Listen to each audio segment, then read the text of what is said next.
Rabu, Pak. Kemarin berarti ya. Ya, betul.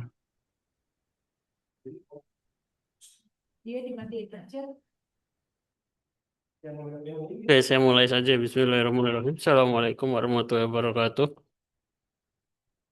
Waalaikumsalam warahmatullahi wabarakatuh.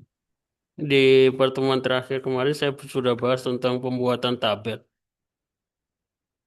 Di hari ini saya akan bahas tentang konsep join nih. Nanti di praktikum juga kalian praktekkan ya. Konsep join itu apa ya? Kalau digambarkan itu seperti ini ya. SQL join.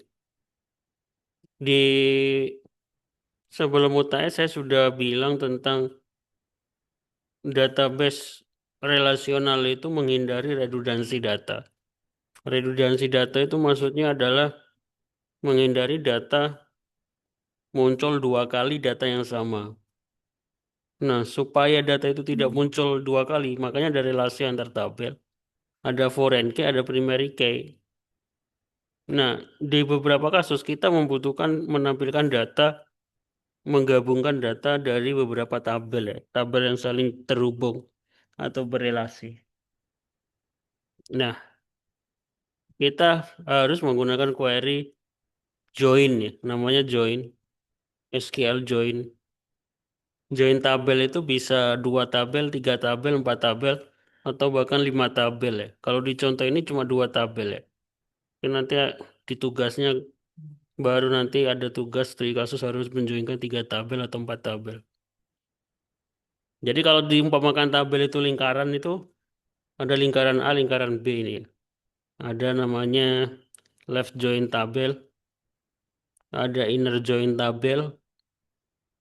Kalau dilihat yang diwarnain ini adalah data yang ditampilkan. Ini left join tabel, inner join tabel, full outer join, dan lain sebagainya. Nanti kalian praktekkan ketika praktikum. Di kelas ini hanya contoh dan teorinya saja ya. Untuk menggabungkan tabel pada MySQL, kita gunakan klausa join. Ada dua macam bentuk join ini, inner join dan left outer atau right outer join. Bedanya apa? Ini ada contohnya. Contohnya kita punya sebuah desain database seperti ini ya. Ini kok physical data model ya. Eh, Konseptual data model ya, CDM. Di sini ada tabel penjualan, kemudian ada tabel barang, kemudian ada tabel pelanggan. Nah, desain database kayak gini, saya menemukan banyak mahasiswa yang nggak yang masih salah ketika skripsi ataupun kerja praktek. Nah, semua di sini ada nama pelanggan ya. Di sini kan pelanggan. Terus ada nama. Nah, kita nggak boleh buat lagi di tabel penjualan gitu. Terus di sini ada nama pelanggan juga. Nah, itu yang harus dihindari. Itu namanya redundansi. Terus di barang, kita juga nggak bisa memunculkan nama barang atau nama pelanggan di tabel barang gitu ya. Nama barang juga nggak boleh muncul lagi di tabel pelanggan. Nggak boleh ada data dua kali muncul gitu ya. Nah, bagaimana saya kalau ingin menampilkan nama pelanggan dari penjualan, nah itu gunanya join, menghubungkan dua tabel ini, datanya dihubungkan.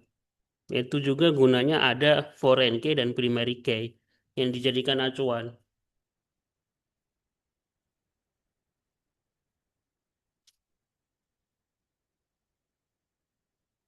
Di sini ada contoh. Contoh ada tabel berikut. Di sini adalah barang, di sini ada tabel penjualan, di sini ada tabel pelanggan. Pelanggan di sini ada 1, 2, 3, 4, ada alfa, beta, Charlie, delta, sama email ya. Dia melakukan transaksi pembelian ya. ID transaksi, ID pelanggan.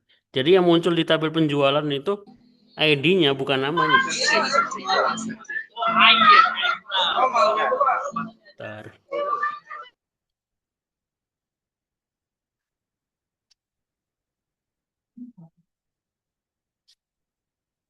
Diperhatikan ya, yang muncul di tabel pelanggan, tabel penjualan itu bukan di sini bukan nama pelanggan, tapi ID-nya. Jadi bukan di sini nama Alfa melakukan transaksi penjualan, tanggal transaksi, total transaksi gitu. Nanti akan muncul dua data nama gitu. Dan itu akan membingungkan. Nah, bagaimana memunculkan nama dari data ini? Ya kita joinkan dengan tabel pelanggan. Ketika nomor satu itu namanya siapa dan barang yang dibeli apa gitu ya.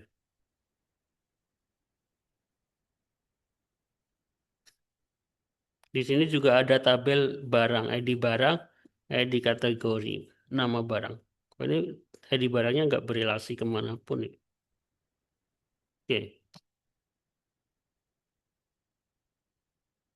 Yang pertama adalah inner join.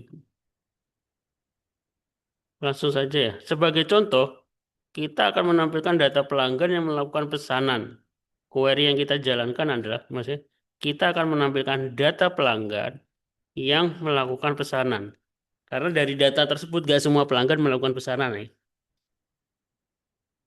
Query-nya adalah, ini kita sebut query ya. Select. Oke. Di sini ada istilahnya alias ya. Di query nanti ada istilahnya alias. PL ini apa? Nah, ini PL ini adalah alias. Atau kita singkat tabel pelanggan itu kita singkat menjadi PL. PL dot ID pelanggan maksudnya adalah kita tampilkan ID pelanggan dari tabel pelanggan, nama, tanggal transaksi, total transaksi, from pelanggan sama dengan PL, aliasnya PL, join penjualan sama dengan PN, penjualan kita singkat PN, on, Duduk yang join cuma 13 orang doang anjing sama gua.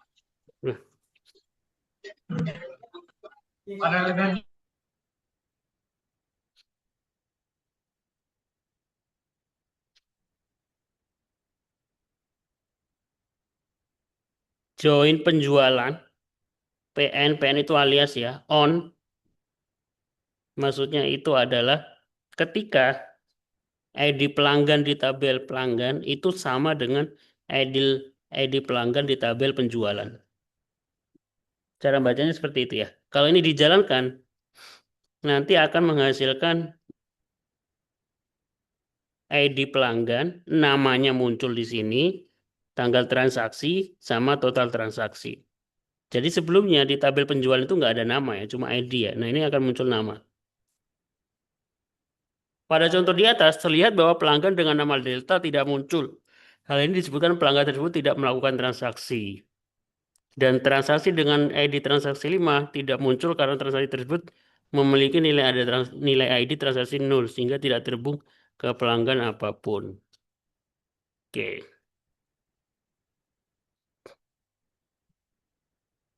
Itu contoh inner join. Kalau cara yang kedua untuk menggunakan tabel pada MySQL menggunakan outer join. Pada outer join, data pada salah satu tabel akan ditampilkan semua, sedangkan data pada tabel lainnya akan ditampilkan jika data tersebut pada tabel pertama. Kalau digambarkan seperti ini ya. Dia akan menampilkan seluruh data di tabel A dan tidak menampilkan data, hanya menampilkan data yang terhubung ke tabel A, tapi tidak menampilkan keseluruhan data di tabel B. Kalau digambarkan ini, birunya itu satu lingkaran penuh. Contohnya bagaimana? Contohnya seperti ini. Perbedaannya kalian bisa lihat membedakannya.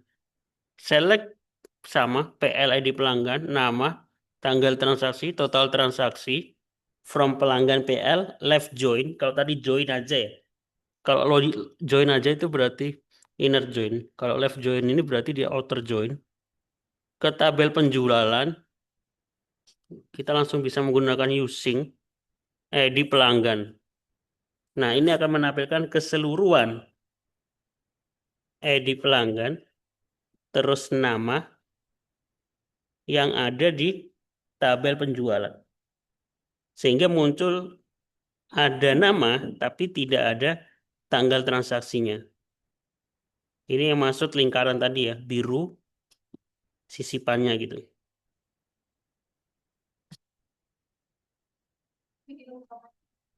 Nah, kalau right outer join, kebalikannya.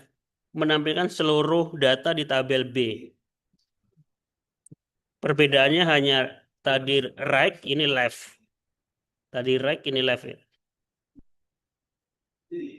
Kalau ini ditampilkan, nanti akan muncul ID pelanggan 0, nama 0, ID transisinya ada isinya.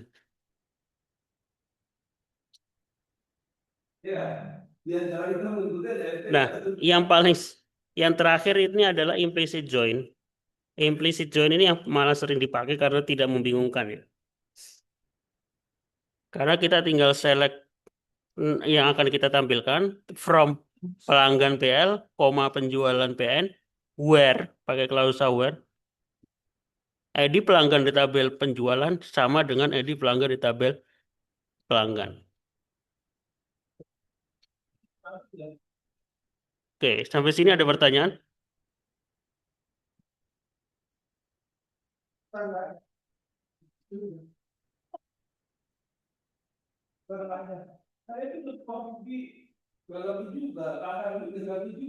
Ada pertanyaan? Kira-kira? Supaya saya pengen praktekkan, tapi sudah ada praktikum, tapi saya pengen memastikan paham konsep ini, saya pengen masing-masing praktek dan mengumpulkan di tugas ya. Jadi silakan praktekkan semua query yang ada di sini dengan database nama dan NIM masing-masing ya. Silakan masuk ke database nama dan NIM masing-masing, kemudian buat 3 tabel ini, kemudian lakukan semua contoh dari inner join, outer join, leg outer join, right outer join, dan implicit join. Tugasnya saya taruh di pertemuan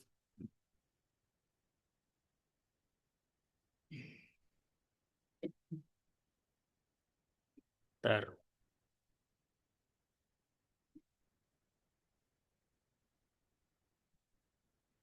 Sekarang minggu keberapa ya? Minggu ke-12, Pak. 12, Pak. 12 ya. Ya, tugasnya saya taruh di minggu ke-12 kalau gitu. Tambahkan tugas.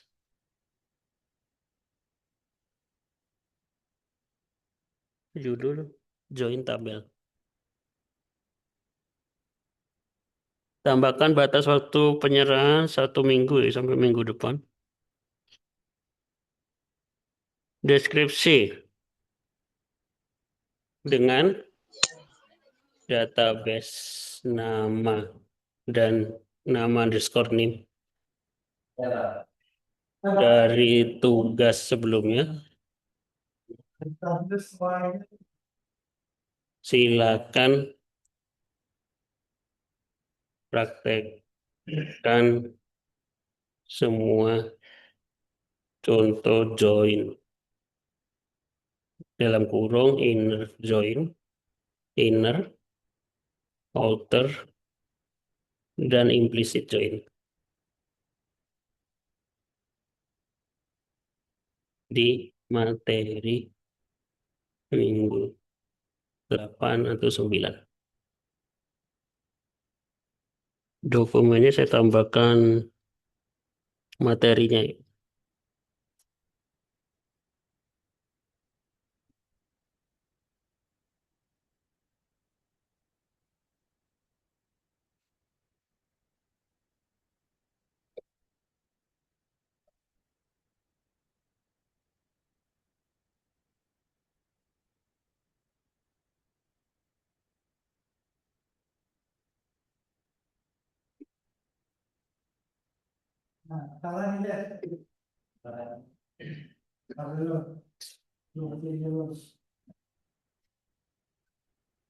Jadi tugasnya adalah silakan buat tabel ini, tabel pelanggan, penjualan, barang, di database nama dan NIM yang sudah dibuat sebelumnya. Terus diisi datanya harusnya bisa ya. Kemudian praktekkan semua contoh dari inner join, left outer join, right outer join, dan implicit join. Sama kalau bisa dikasih penjelasannya ya. untuk memastikan kalian paham apa yang kalian lakukan. Oke, sampai sini ada pertanyaan?